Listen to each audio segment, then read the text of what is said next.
match-up. You know, this is all about your questions and pointed towards lovely Katie and lovely Hugo.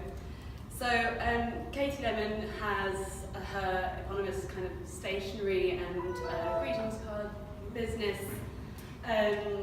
Started at Pulse, but Katie will give a bit of a background story about her shortly. And Hugo and his wife Bella both set up Men's Society. You've been going since 2012, yeah. 2012, started off at Pulse as well. Make your computer easier to.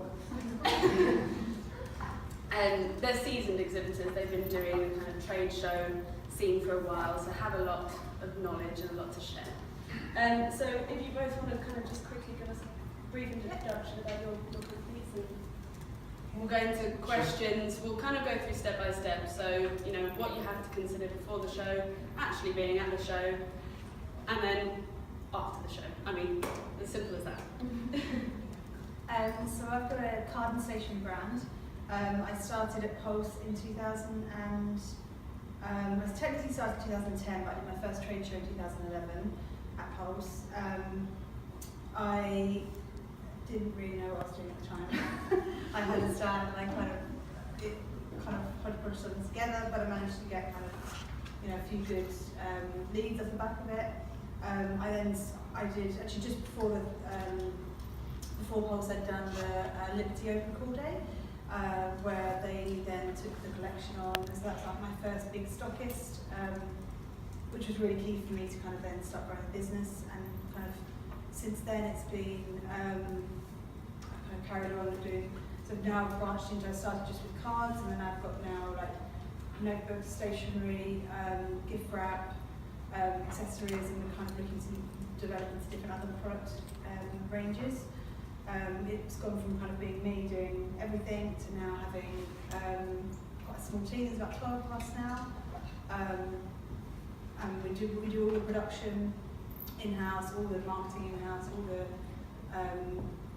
design, sales, and everything is done in-house, apart from some of the overseas kind of reps and stuff. So, and we did Pulse for a few years in their launchpad section, and then we went on to do Top Drawer for a few years, and then New York's Stationery Show and New York Now, which are two other really good American shows. And yeah, going back to Pulse this year, we've done their other events, Top Drawer in January and September, because we've always been in New York in May. And then this May, sometime in baby, we're going to be doing the London one, and sort of going back there after did the launch for 3 years, and then now heading back there. Great. And Hugo? Well, yeah, so like Katie, I guess didn't really know what we were doing when we started in 2012. So at that point, we were mainly a distribution business, so we were working with a couple of American brands and importing their products and selling those exclusively in Europe. And then, so that started off sort of bathroom, a lot of bathroom products we were selling, so soaps and shower curtains, weirdly enough. And then one of the brands we were working with started making a lot of men's accessories and sort of hit a bit of a rich vein in that. So got picked up by some decent accounts quite quickly off the back of shows like Pulse, so people like John Lewis and Selfridges. And then about 2013 we designed a range for John Lewis under their own brand, and that sort of gave us our taste for manufacturing our own product. And we thought that how good it was being able to sell it once, but if we had our own stuff we could sell it a load of times. So that made more sense. So we've then since then really concentrated on developing our own product. We still got the original American brand that we distribute for, so we still got that sort of mixture of distributed product and our own product. The split for us is we do quite a lot of men's grooming, so we started making beard oil in 2012, so beards have been pretty good to us, so that's sort of a whole hipster thing. Our sales director is contractually obliged to have a big bushy beard as well. And glitter in the glitter, yeah. Yeah, he's been stitched up there. So grooming and things, and then barware, we sell lots of hip flasks and all sorts of stuff like that. Our sort of rough price point, our sort of sweet spot, around sort of £25 really at retail, that's where we do well. In terms of markets, UK is about 30% of what we do. Pulse is the main UK trade show that we do in the UK. Outside of that, we do Maison et Objet, various shows in the States. I've been to Tokyo and shown out there and all sorts. So yeah, well, that said, we still meet a lot of international buyers in London and Paris. It's amazing the number of people we see. Pound's pretty weak, so Yeah. Ooh, good it's, time to buy. Yeah, it's a good time to be an international client. So yeah, that's where we're up to. Great. Okay. So, any questions at this point, or should we just kind of go through stages? Okay. So let's talk about kind of planning for a show. So, you know, presumably the first show you probably winging it. Was it a lot of winging it? Is that fair to say? Yeah, absolutely. So I think the first show we did, we completely overdid on trying to get things lined up nicely on walls and pre-paint as much as possible, and we got there and it wasn't it just didn't quite work as well. So we did it down, we did it and stuff like that. So there was a lot of, we prepared as much as we could, and we prepared really quite thoroughly, but then when we got there, so that's all in terms of kind of the look of it. So yeah, I think the sort of expectation was that we would prepare as well as we can, and that would be fine. That's what we would do, and that wasn't the case the first time. And since then, whatever we've ever planned has been completely different to what we sort of launched with on the day one. So, and then from day one to the last day, it changes as well. The way we do it, there's a bit of flexibility in how we present the product. So what should somebody be doing kind of for that planning stage of what their stand's going to look like? I mean, should it be well planned out, or should it just kind of be... Stands are always pretty well planned. I planned quite good. Although the first one I ever did, I made these cake stands, which, I mean, they're everywhere now. But when I've done them, I was like, oh, I've got this great idea. I'm going to do some cake stands alongside my cards. The cards obviously displayed fine, easily, they weigh nothing. Got there with these beautiful shells my brother had made for me and put them on the wall and didn't have the right fixings, and they just kind of went, and the ceramic cake stands like, shh. So it kind of all went to pot. And then also the girl behind me was hammering something in, another one comes out, so it all was a bit of a disaster. But, and also but then the whole show was a bit of, like, it was a success because of the cards and everything, but everyone was like, okay, so how do I get these cake stands delivered? And I was like, not really thought about that either. So that was a bit of a disaster. But then since then, I've definitely gone more and more into the planning of the show. Like I think for me, I think there's so many bits of products for us because there's so many cards. There's hundreds and hundreds of things to get out. You kind of got to do it into, or maybe it's just me, but I like to plan. But I do like a really.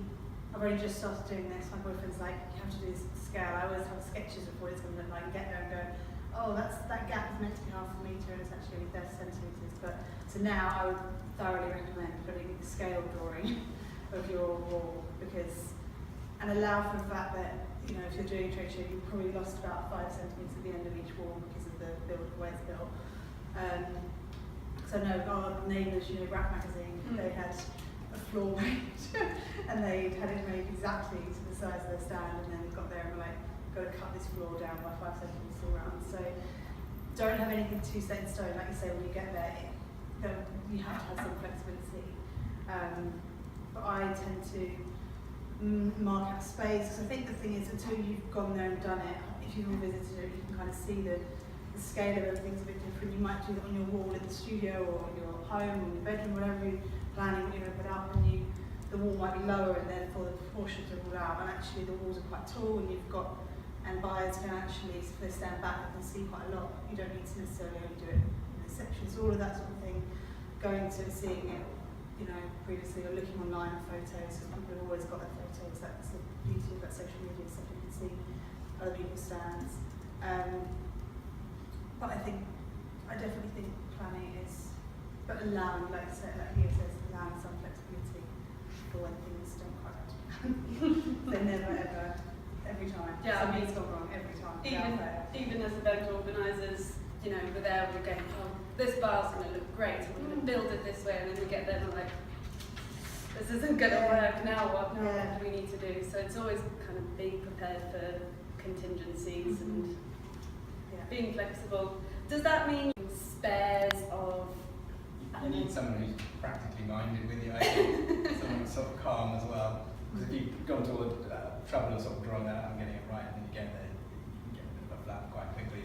And if you're not the practical person, then you need someone who can help. Yeah. go down to the That's hardware really shop. DIY, yeah. to get. Those things are important. Depends what your product is as well though, because if you've got something like all of my stuff is generally wall mounted because the cards have to sit on the wall, so therefore I have to have shelves or something to put them up. Whereas if you've got something, you know, furniture or jewellery or something, you can just kind of wheel in your nice display way easier. Much more sensible option. But if you're doing something that's then, you know, up on the wall and you've got to rely on, like you say, that screwing, drilling, all those things, then having someone who can do all those things will really help.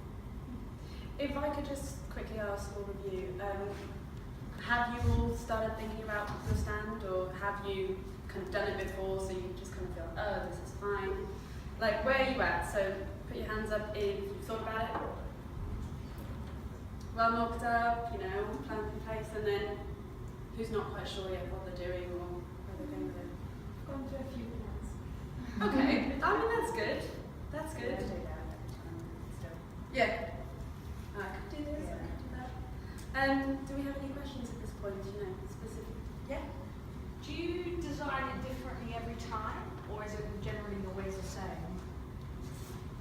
I have a similar feel, and I try to aim for a similar feel and idea, but I would do it slightly differently. But that's largely dependent on the fact that your stand space will change quite often. Like, generally, we've always grown. So, say you've got an extra metre the next time, or you've gone from having two sides open to being on a corner. You've got to allow for the fact that you haven't then got extra wall space, and you've got to look something else out. So I think those changing, but then, for example, we'll always have the same sort of, you know, we aim for maybe a certain feel or vibe. If you're going for the same sort of colour, like just something that's on brand, whatever you're trying to kind of, the feel of the sort of brand you're trying to portray. And that, in terms of investing in anything like shelving, then we obviously reuse that just for monetary reasons as much as anything. We've probably gone through now 2 or 3 lots of like shelving and stuff, and that's where things have, we've changed the look and feel of something, or there's a new collection coming out that actually we want that on a darker background, something like that. But generally we'll have, like we always use quite natural or wood. But when I first started, I'd use kind of paler colour behind, and then all our cards, a lot of our cards are on cream stock, so I just looked at loss, so then I changed that to a darker stock, but still using the same wood, same design, the same kind of combination. Maybe out of, like, say, the 10 bits of furniture we've got, maybe I'll use those 3 for that show and then those 3 for that show. I know you guys have changed quite a bit. Yeah. I remember 2015, you guys getting in touch and saying, we would like to bring in a Mini Cooper into the show. We're like, all right, we'll see how that works. Yeah, so and the same thing, we've now sort of stumbled across what we feel is a sort of good solid base or concept for us. For us, we're quite lucky, nothing needs to be particularly sort of clean or sharp. We have a sort of bit more of an industrial feel to things, so we just leave the floor concrete as it is at the show. And we've got big sort of work benches up, sort of garage work benches that have their own backs to them. So we don't have any walls that pass. So, but by having these backs to the tables, it means that, you know, we basically create our own wall space, and they can be carried. We've got 12 of them; they can just be carried in and out. So the actual setup of our stand is pretty quick and easy. And I think we were looking at changing the tables recently, but we've not found anything that's better, cheaper, more advanced. You know, we can chuck these things. They're £120 or something each. They're not, you know, they're not expensive necessarily. So we can replace if they get damaged, all those things. So the bits that we change constantly sort of changes. You know, how we edit product, what we put together, how we present that, the sort of centerpiece that we use in some of these as well. Those are bits we'll change. We'll keep the sort of the main sort of bones of it consistent, and we'll try and do that from one show to the next.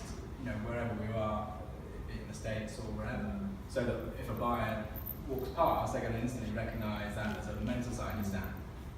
So we try and have consistency, sort of wherever we are in the shows too. How do you get those there? The ones in the States we bought over there, and we store it over there as well. So yeah, I have shipped it a few times, you know, it's an absolute nightmare.